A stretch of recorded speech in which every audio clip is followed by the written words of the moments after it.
How is everybody? So my name is Deputy Chief Mark Bruley. I've been here for this is my 21st year at the police department. I'm in charge of administration and all of our investigative divisions, so that's what I oversee. I report directly to the Chief of Police, and that's kind of been my story. I want to welcome all of you. It's very exciting to have you here, and it's great to see how great turnout that we get for this each and every year. I think it's super important when you think back. I was thinking just 20 years ago, something as simple as what you depend on like this wasn't even close to what we talked about. You would flip it open and dial a phone number, right? Look how advanced technology. Your generation has seen the most technological advances when it comes to this type of technology. And think when you were a teenager, what was available to you compared to what's now. The reason that's important is when it comes to public safety, the game has really changed, especially about how to protect yourself and keep yourself safe. I was telling Jerry Gibbs earlier about one of the biggest things on our mind in investigations is identity theft and fraud. You have to protect yourself. This is horrible to say, but it is almost impossible for us to protect you. The crimes with identity theft, because of technology and the IP addresses, we're lucky if we can track back somebody because they're changing the identity of the computer so quickly. We can never find out who even stole your identity or got your credit card or is using your name. And if we do, many times it's in another country. So we can track somebody down, the IP address, the address of that computer being used is in Nigeria. We have no authority. The U.S. government doesn't have any authority. There is literally nothing we can do for you to help you in these cases. That is why these scams, identity theft are so important, that you protect yourself, because it's truly one of those things that we find it incredibly difficult to help our citizens out to resolve the cases. And that's one thing I'd really want you to pay attention to, because the amount of cases is unbelievable every day that come into our investigative division. And I mean many, sometimes in the range of 15 to 20 cases a day will show up at our door. So, very important that you guys pay attention to that. The other stuff I want to really be excited for you to walk around our new police department here.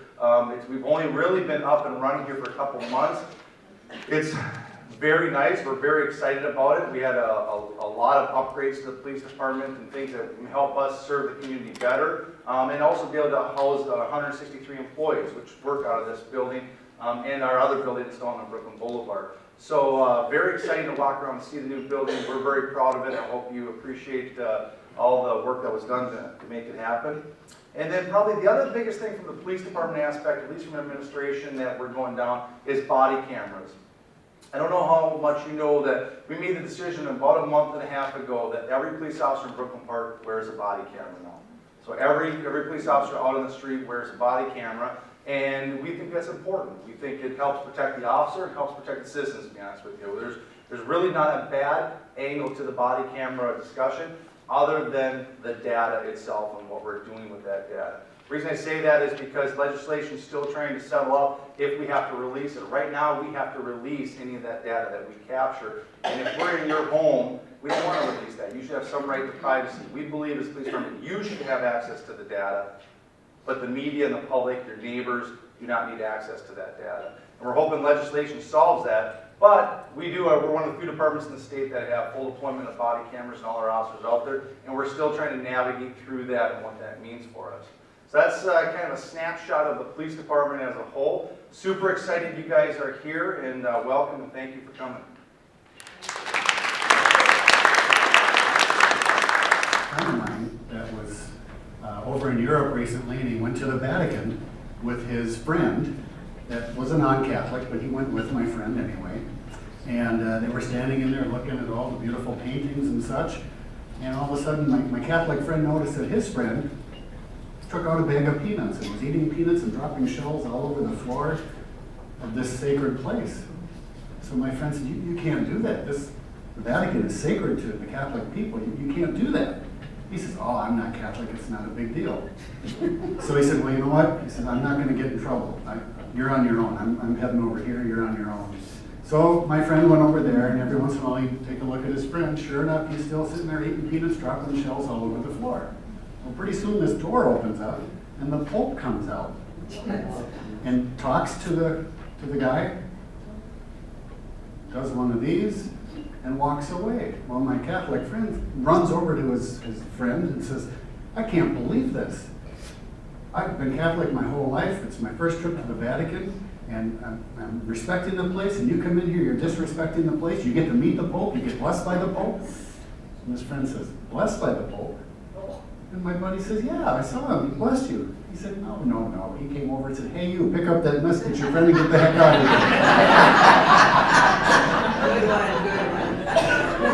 here. Okay.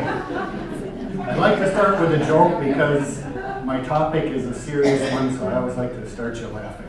So we're going to talk about personal safety today. The presentation that you're going to see here, I may skip some things. That's just due to time. Usually I have a 2-hour presentation, so if I skip something up there, it's on purpose, okay? But I want to keep it relevant to everyone. We have something in our business called a crime triangle. And that tells us that there are 3 things that must take place in order for a crime to occur. The first thing that has to happen is the person or a person has to have the desire to commit a crime. So if I had a desire to come here today and break into a car in the parking lot, is there anything you can do about my desire to do that? No. There's nothing we can do about other people's desires. The second thing that must occur is that the person must have the ability to commit the crime.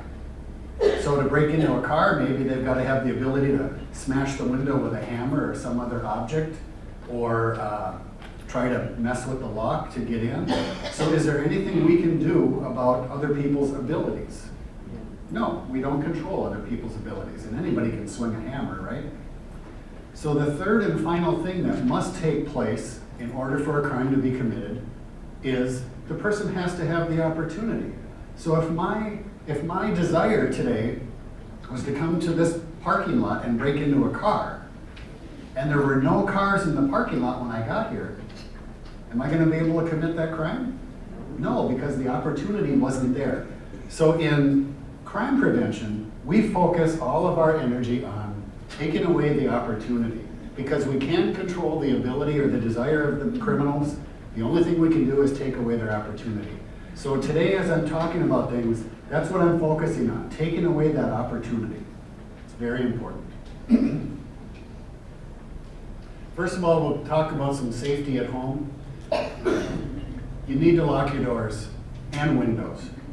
I still run into people that say, oh, we don't lock the doors.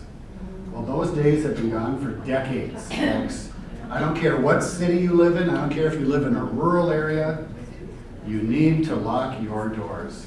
I always ask people, well, you don't lock your doors. Why do you have a door? Why don't you just have an 8-foot tall hole in the wall that people can walk through whenever they want? Because if you're not locking the doors, that's essentially what you have, right? Anybody can turn a knob and walk in.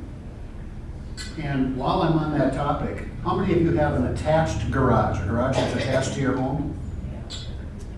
How many of you religiously lock that garage to house door? Good. Everybody in here. That is the most important one. You know, it's the one that we tend to forget. People think, well, it's just a garage. There's no door in from the outside other than the overhead garage doors. Those overhead garage doors with openers can be defeated. So always make sure you lock that. It's called hardening the target. We want to make it hard for someone to get into your home. So locks are very important, and locking your windows is very important, and checking those window locks. We do something called a premise survey, and if anybody in here lives in a residence, a single-family residence in Brooklyn Park, and you want us to come over, it's called a home premises survey. You give me a call, I will come over to your home, and we walk around the exterior of your home together.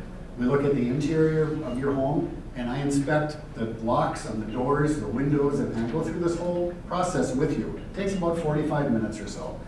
A couple of years ago, it was in the spring, I think it was about March, and I was doing one of these premises surveys for a woman.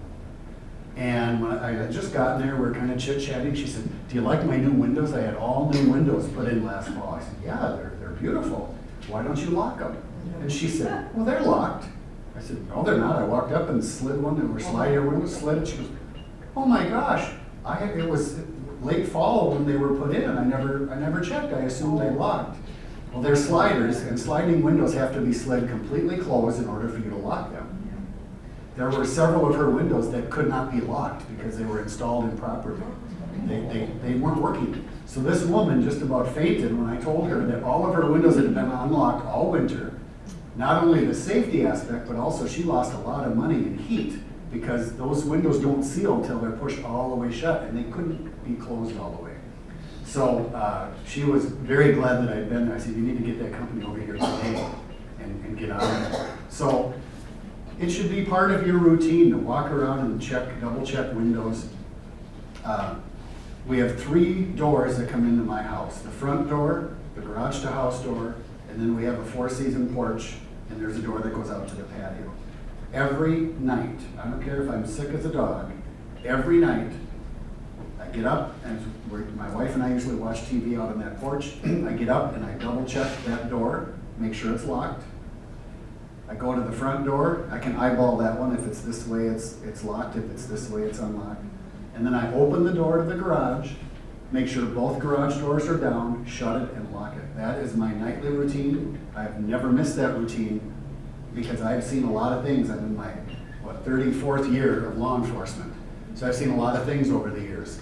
And I want to make sure that my family and my belongings are safe. So get that routine. Go check those doors, double check them, make sure everything's safe. So if you don't have deadbolts, here's a photo of a deadbolt up here. If you don't already have those, you need to get those installed. It's an extra lock that mounts about this far above the regular doorknob. There's a lot of people that build new homes, and that's one thing that builders will cut to save their budget, is not install deadbolt locks. The regular doorknob that you have has a little lock on it, but it's very chintzy and easily defeated. So it's not a good lock at all. So you need to have a deadbolt installed on any door that comes into your home. They're not very expensive. I've actually, ironically, doing these home premises surveys, I've been to some homes in Brooklyn Park that the front door is a hollow core door, like you'd have on a closet. I mean, I could sneeze and open that door, and they were just shocked. And they were the original doors. They were older homes. So I don't know what builder many years ago was putting hollow core doors. Again, loss of heat, massive. But not only that, but lack of security. So make sure that your doors are constructed well. Okay? Lighting. Lighting is a very important thing and an inexpensive thing you can do to make your home secure. 90% of crimes happen after dark. 9-0. So when our parents were telling us as we were kids, you get home before dark because nothing good happens after that, they were right. Okay? So what we can do, some people say, well, we just leave the outside lights on all night long. And that's not a bad idea. But a better one is to install motion sensing lights. So think about it this way. If I'm a burglar and I'm planning to break into your home and it's 2 o'clock in the morning and I'm sneaking up your backyard and that back wall is your house and I'm about halfway up your backyard and these floodlights come on, I know one of 2 things just occurred. Either someone in that house heard me or saw me out here and they flipped on those lights and they're calling 911 right now, or I tripped a motion sensor. Do you think I'm going to stick around to figure out which of those 2 it was? No. It's a 50-50 chance that 911 has been called and I'm going to be 2 blocks away in about a minute. Okay? So that, and let me explain why that's better than having lights on all night. Let's say that you have an elderly gentleman that lives in your backyard. He lives in, you share backyards. And he gets up at about 2 in the morning every morning to go potty. Okay? And he's standing there at his toilet doing his thing, and suddenly he looks out and sees a light pop on in your backyard. What's he going to do? He's going to look out there. Every human being, we're curious people. So he's going to look out and say, well, what's going on at the neighbors? And if it's a burglar, he sees a human out there, hopefully he's going to call 911 for you. Where if your light is on, your backyard light is on all night long, and that gentleman is standing there going to the bathroom, is he going to see anything unusual? No, nothing's going to draw his attention out that window. So I like to point out that difference. It's cheaper to have motion sensors because the lights aren't on all night. Now, if you insist on having lights on all night, that's fine. Purchase LED bulbs They're a little more expensive, but they'll probably be the last bulbs you'll buy at your house. And they're very inexpensive to keep on. The CFL bulbs, the little curly ones, those don't work below 20 degrees, below zero. They don't work at all. And the colder they get dimmer. So don't use those on the outside of your house. If you want inexpensive to run lights on the outside, get LEDs. Okay? If you, excuse me, trigger happy. If you are home alone and you hear a suspicious noise outside or something going on outside, it's maybe 1, 2 in the morning, many of you would not call 911. You just roll over and try to get back to sleep. But are you going to get back to sleep anytime soon? No, our mind starts thinking about, I wonder what the heck that was. What could be going on? The neighbors are gone, I wonder what's going on. And we tend to start thinking, in TV shows and movies that really poisoned our minds when it comes to this stuff, right? We're thinking about all the horrible things that could be going on. But people still are afraid to call 911. You can't be afraid to call 911. We are here for you. You pay for us to be here. Call us.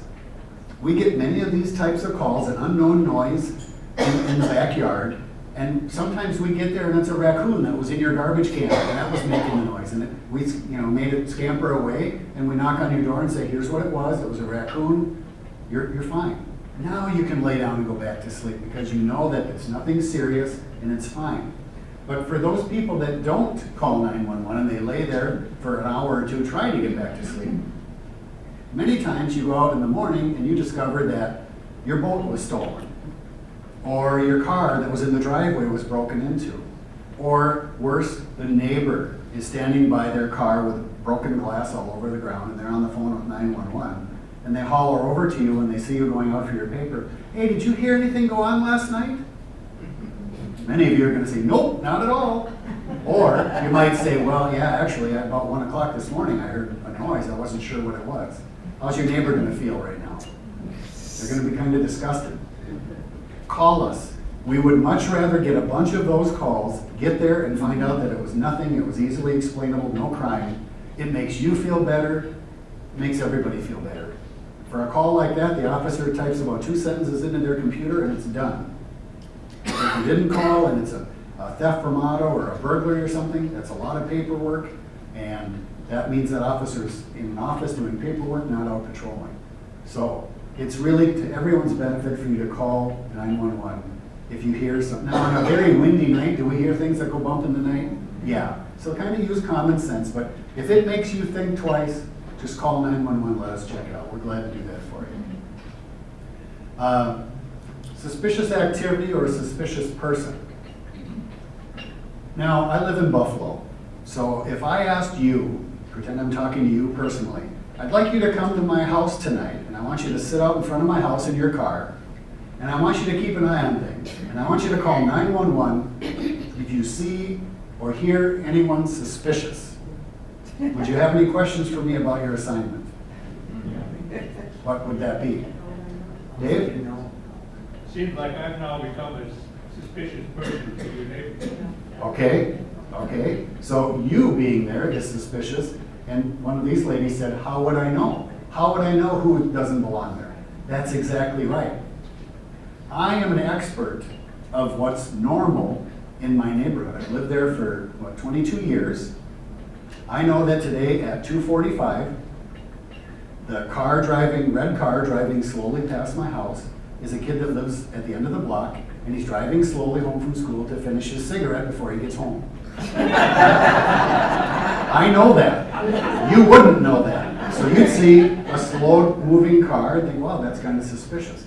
So if I'm the expert of what's normal in my neighborhood, and my neighbors are experts as well, who is the expert of what's normal in your neighborhood? You are. You are. So if you are walking past your front picture window and you look out and go, you back up and go, what the heck? Something that just is way out of the ordinary, pick up the phone and call 911. Call us. Let us check it out.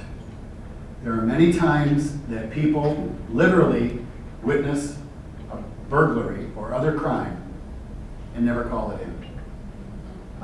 In my previous career for 22 years, I was a deputy sheriff, handled many burglaries myself, and I was on their version of Crime Lab, so I went to many hundreds and hundreds of burglaries.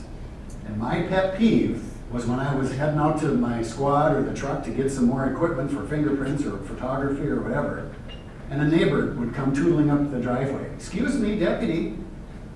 "Yes, can I help you?" "I believe that happened about 2 o'clock this afternoon." "Well, what makes you say that?" "Well, I was sitting there looking out my window, and I know these people at this house are gone to work during the day.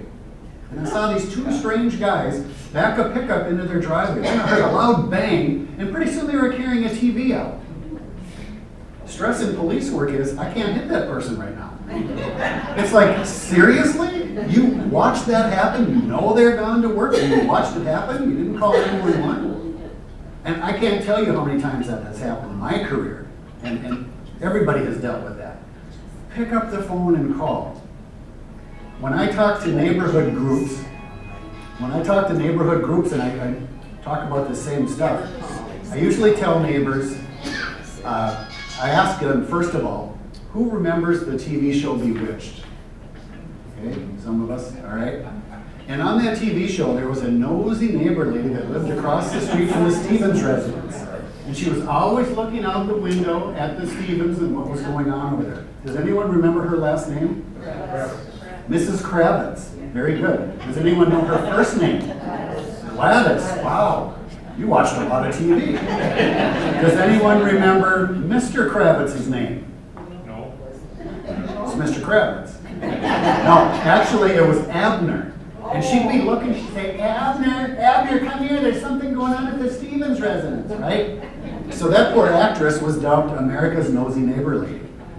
When I talk to neighborhood groups, I share that story and I tell them, if you have a Mr. or Mrs. Kravitz in your neighborhood, which means someone that's retired or semi-retired and they're home a lot, you bake them cookies tomorrow and take them over to them.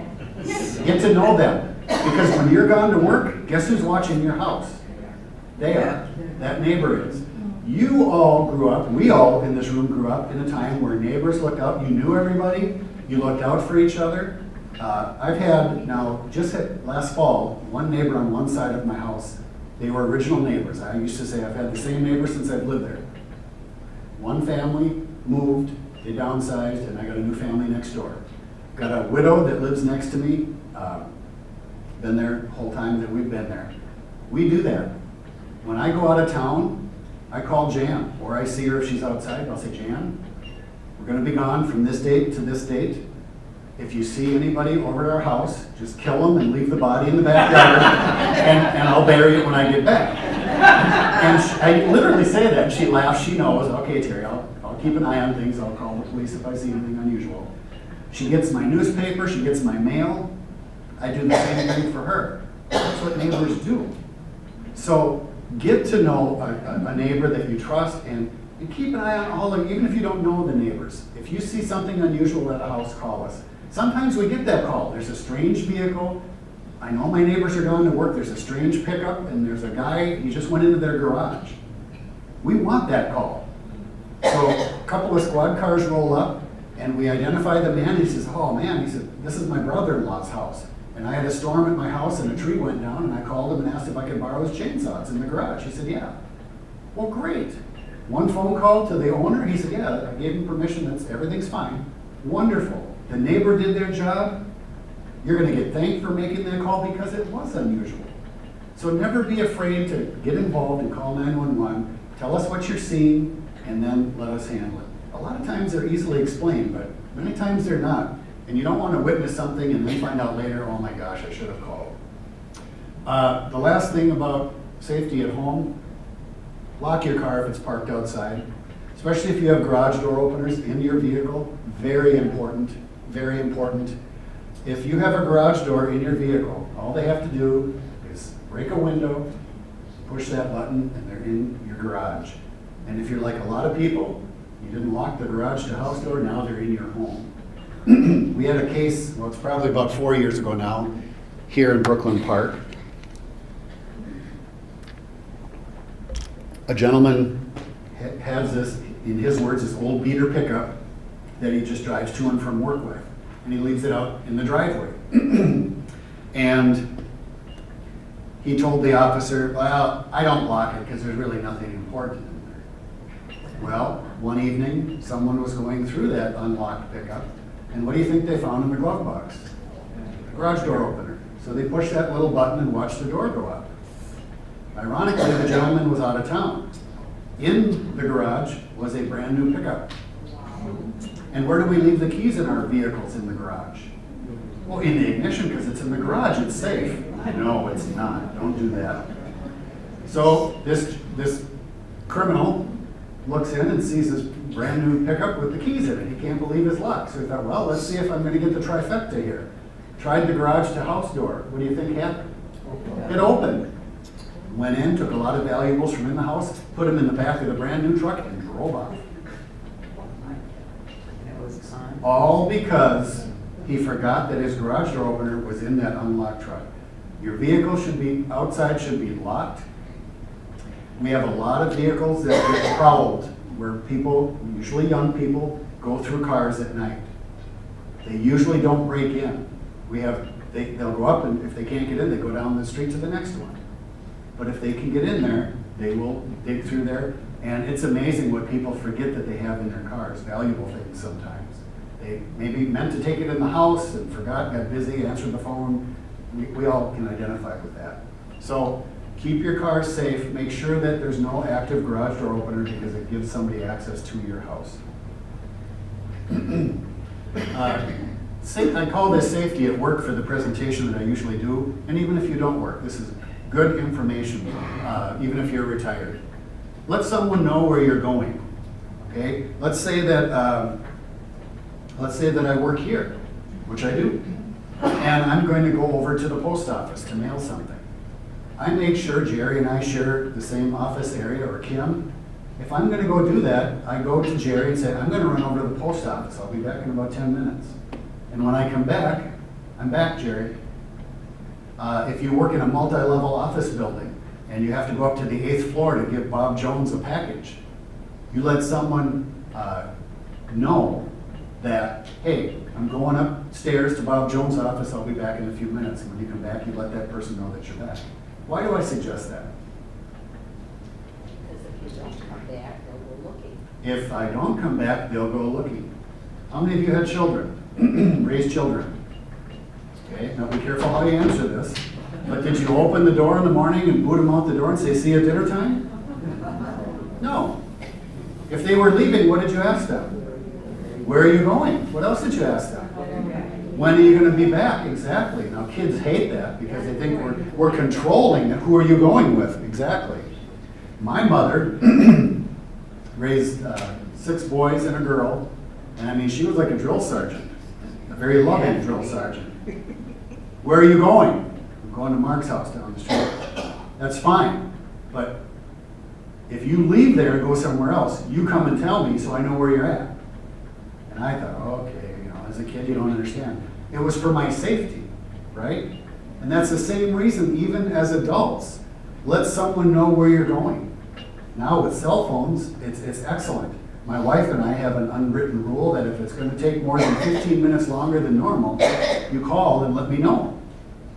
When I work late here, in the evenings, sometimes I work late, she knows what time I'm going to be leaving and what time I should be expected home.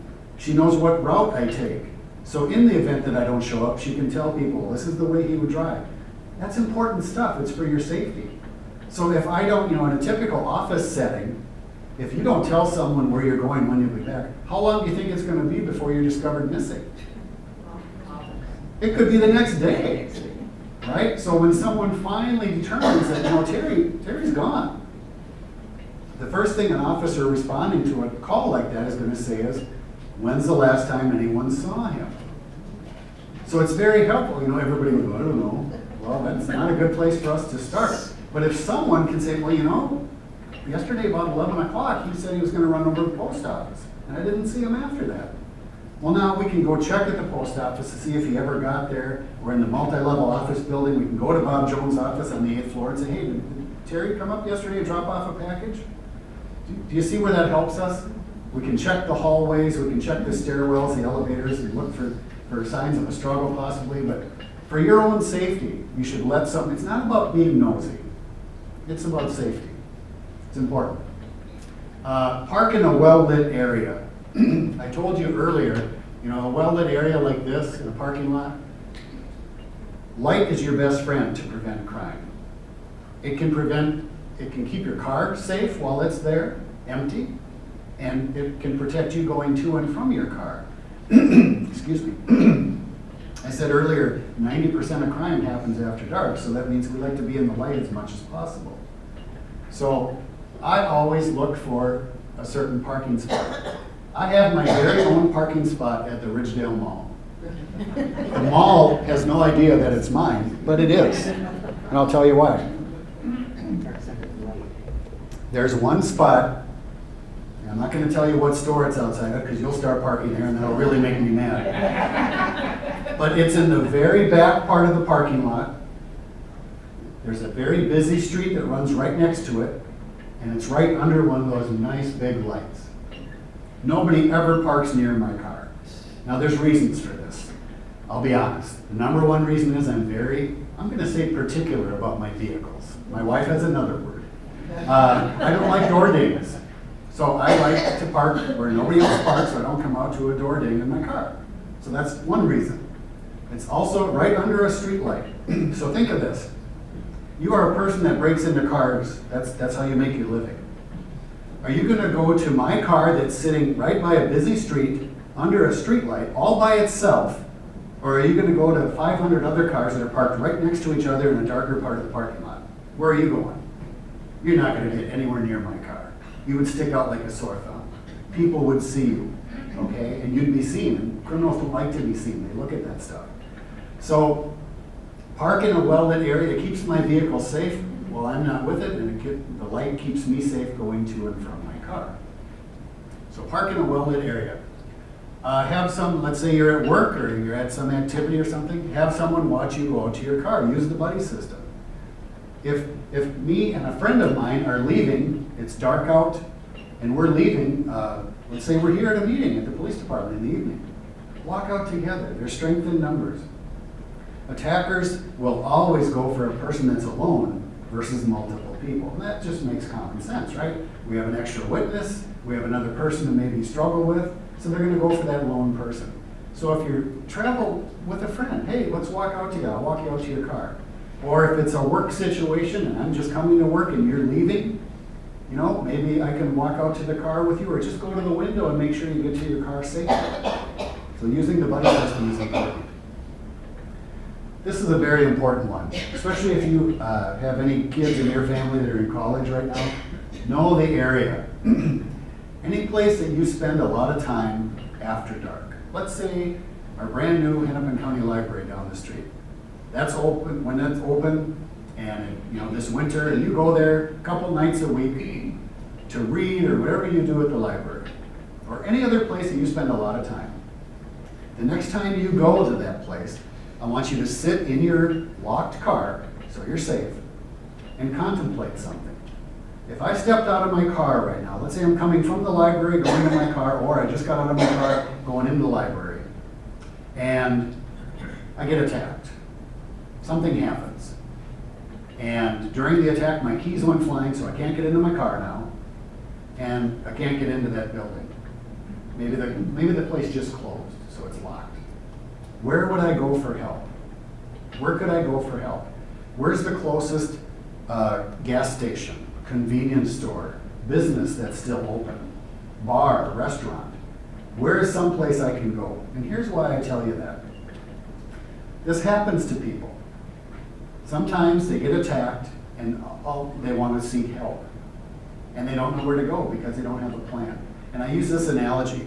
In the NFL, a quarterback goes into the huddle and he tells his team what play they're going to run, right? Then they all run up to the line of scrimmage and the quarterback gets behind the center. And what is he watching right now? Defense. He's watching the defense. How are they lining up?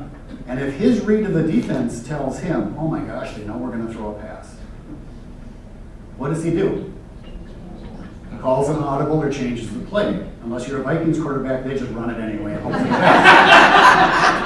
And I am a Vikings fan saying that, unfortunately. But no, so he calls an audible. In code words, he tells his team, hey guys, they're on to us. We're not going to do that play. We're going to do this play. And it's all done in code words, right? So they have a backup plan. They have a backup for their backup plan. And that's what you need to have for your safety. So if something happens, you need immediately to know what plan A is. If something ever happened to me in this parking lot, there's a Holiday Station a block down on the corner. That's where I would run for help. Does that make sense to you? To have a plan. So you don't even have to think about it, because in the event that you'd be attacked like that, let's say you successfully fight this person off. Do you want to be standing there going, now, where shall I go for help? You don't want any delays. You want to just go. Institute that plan. So it's especially important for college kids. You know, they spend a lot of time maybe at the library at night or boyfriend's dorm or wherever. But they should always have a place made out. If anything happened to me, any emergency in this area of town, this place is still open, I'd go there. Does that make sense? Okay. Terry, Yes. on that question, if you're dark and then you have to go a block away and it's kind of rural, would it make more sense to just stay where you are and call 911 for help? Well, it depends. In my scenario, you just kind of fought off an attacker, so the attacker's still in the area. You'd want to get space between you and that attacker. It depends. If you saw the attacker flee, then that might be better. But you can be calling 911 as you're running, you know, walking or wherever you're going. Eric? Yes.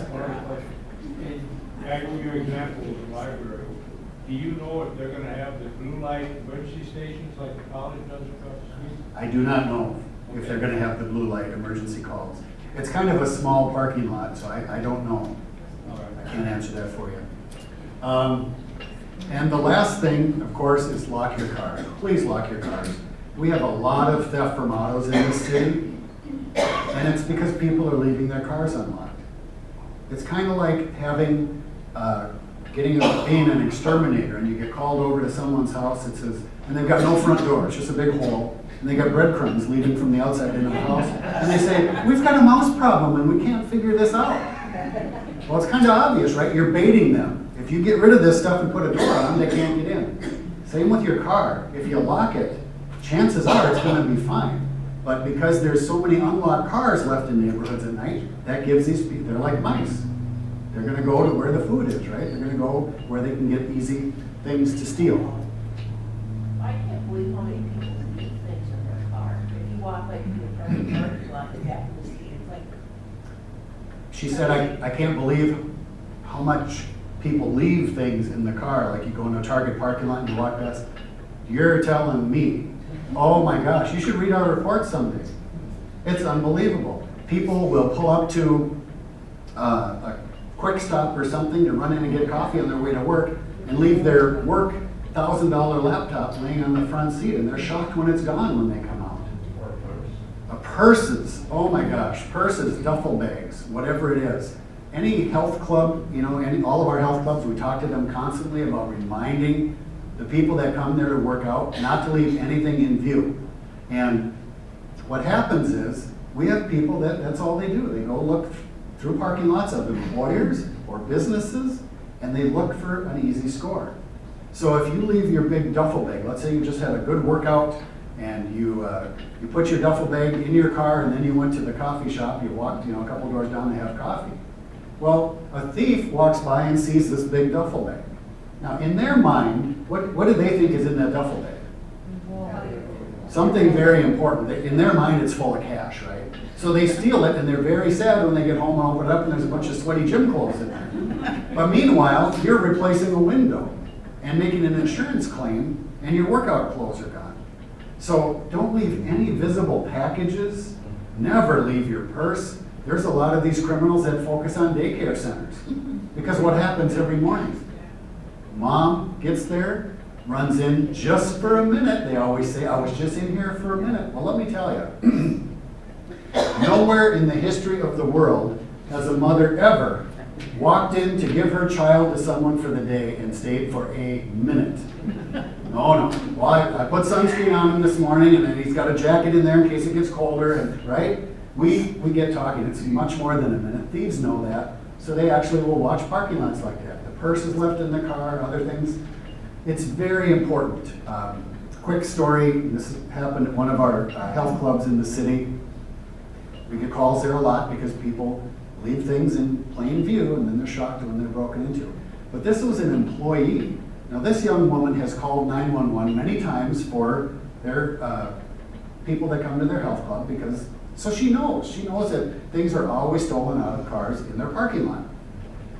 Well, she called and the officer got there and said, well, where's the complainant? You know, whose car got broken into? She said, it was mine. He's like, you're kidding, you know this happens all the time. What did they get? She said, oh, a diaper bag. And this was in like February, March. And the officer said, well, at least it was just a diaper bag. And she said, well, he said, what? She said, after work, I was gonna go to our accountant and I have my mom and dad's and my tax information in that diaper bag. And now it's gone.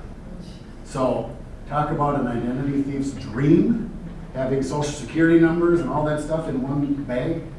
So you just can't do that. I think our stupid award should go to the gentleman who heard at the health club that they were getting into lockers. So to be safe, he put his wallet on the dash of his car while he went in and locked. I can't make this up, guys. It happens daily. We read these daily. So you shouldn't leave anything. I always say, go out to your car when you leave today and walk around the whole car and look in the window. If you see anything else besides an extra pair of gloves and an ice scraper, I keep mine in there yet because you never know where I'm going to see it. If that's the only thing you see, that's fine. But if you see something else in there that didn't come with the car, get it out of there because they will take it. They will take it. And ladies, one tip for you, I still see this happening. Sometimes it's at a strip mall where there's a workout health club type business. Sometimes at movie theaters. I see women get out of their car, pop the trunk, take the purse, put it in the car, and shut the trunk. Now let me explain what you're really doing there. By doing just that simple motion, you might as well get on a megaphone. Attention, anyone who can see me. I just put my purse that contains my checkbook, some cash, a bunch of credit cards, and a spare key to my house, and my driver's license so you know where I live. I just put it in the trunk and I'm going to be in there for at least an hour. Thank you. That's exactly what you did without uttering a word.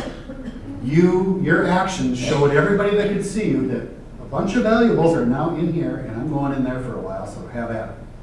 Think about that. There are people that are experts at breaking into trunks. It's not like they show up with an axe and a crowbar, so it's obvious what they're doing. They walk up and jimmy that lock so quick it looks like they used a key. Now, it would take me an axe and an ice pick and a chainsaw to get in there, but these guys are good, so it doesn't look suspicious. So it's really important not to, if you go into a movie theater or any place that you don't need your purse, put it in the trunk before you leave home. Then no one sees you putting it in the trunk and it'll be safe.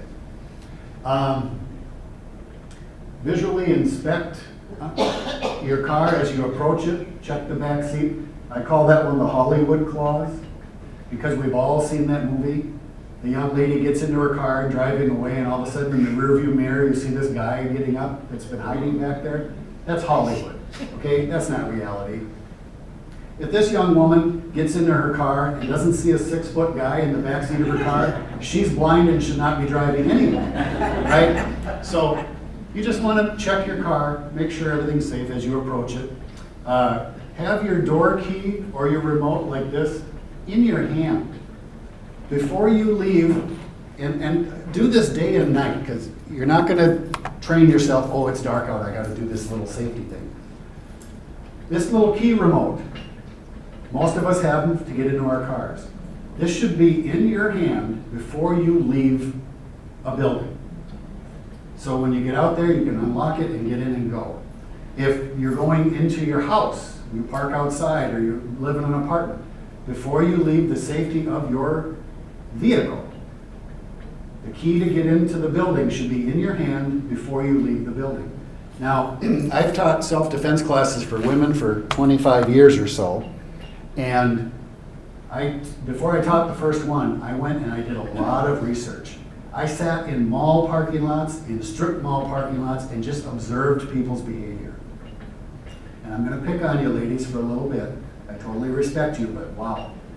I can't tell you how many times I'd see a woman come out to her car, and she would hip check that piece of Samsonite she calls a purse up onto the hood, and she's doing this. What's she doing, ladies? Looking for her keys. When you can't find your keys, what happens? Your blood pressure goes up quite a bit. We start to panic. Oh my gosh, how am I gonna get home? I gotta find my keys. So she's like those old plow horses years ago. She's got blinders on. Her laser focus is on finding her keys and nothing else. I always say you could land a 747 in that parking lot, she wouldn't hear it or see it because she's focused on finding her keys. That's the most important thing right now to her. So is she vulnerable to being attacked? Oh, yes. And you see this all the time. And even at your car, you know, you're looking to, trying to get in, or outside of an apartment building, you're digging through. Have that key in your hand before you leave the safety of your locked car. Does that make sense to you? Yeah. Okay, very good. You know what that little red button there does? It activates the horn. It's a panic button. Some people use it to find their car in a parking lot, or it's a panic button. That, if you have one of those on your car, for your car, that's an alarm system that you already own. So at home, I would recommend keeping your keys on your nightstand. In the very unlikely event that someone would try to break into your home, the first thing you can do is push that button. Get that horn honking, and somebody trying to break into your home, all they hear is a very loud noise going off, and they don't want to be seen or heard. They're going to take off. So as you're calling 911, that horn is honking, waking up neighbors, getting attention drawn to what's going on in your house. Does that make sense to you? So that's something you already own. Just keep those keys right by your nightstand, and you always know where your keys are, and it's an alarm that you already paid for. Let's talk, we've got a couple minutes left, so we'll talk about this, and then we'll wrap up. Elevators. Elevators are very confined spaces that we all find ourselves in from time to time. So some safety for riding in an elevator. Preferably keep your butt to the wall, so no one is standing behind you, preferably. And if possible, next to the control panel. So if you're in there alone with someone and they started to assault you or something went on, the first thing you'd want to do is just run your hand right down that panel, pushing as many buttons as you can. That's going to force that elevator to make many stops and possibly gets you some help. If it's somebody that attacks people in elevators, they're going to hope that they can go right to the basement express, right? So that's important. It's just safer not to have someone behind you. We can't always do this, so in a crowded elevator, you're safe because you've got many people in there. But if you're in there alone, keep your back to the wall, okay? Parking lots. This is also true for parking ramps. Let's say that this is your car and you just parked in that spot and you're headed to Target that's over here. Most of you would get out of this car and walk right here to head to Target, is that correct? Yeah, Yep. you should walk in front of it. Here's the deal. There's many reasons why. A couple of them are my stepfather, who is 90 years old and doesn't have a lot of good mobility anymore, puts it in reverse and backs up and hopes for the best. Okay? A lot of people are, you've seen that. They don't turn and look, they don't check their mirrors, they just hope for the best. So you may get backed over. Also, for a personal safety thing, you're out here, you're more visible to more people. So what I do is get out of my car and I walk right down the middle.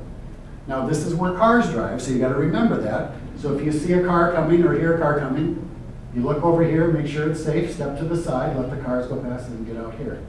This is a wide area in a parking lot, right? It's pretty wide. This also gives you what's called a reactionary gap, which means if someone, they probably wouldn't want to attack you because many people can see you out here as opposed to over here. Over here, if this is a minivan or a pickup with a topper, I'm 6 feet tall. I could be standing right next to that, and as you walk, you're going to be inches from me. I could grab you and throw you to the ground and attack you before you even knew what happened. Where out here, I'd have to run out towards you to attack you, and you're going to see that coming and be able to brace yourself or react. Does that make sense to you? So in police work, we call that a reactionary gap.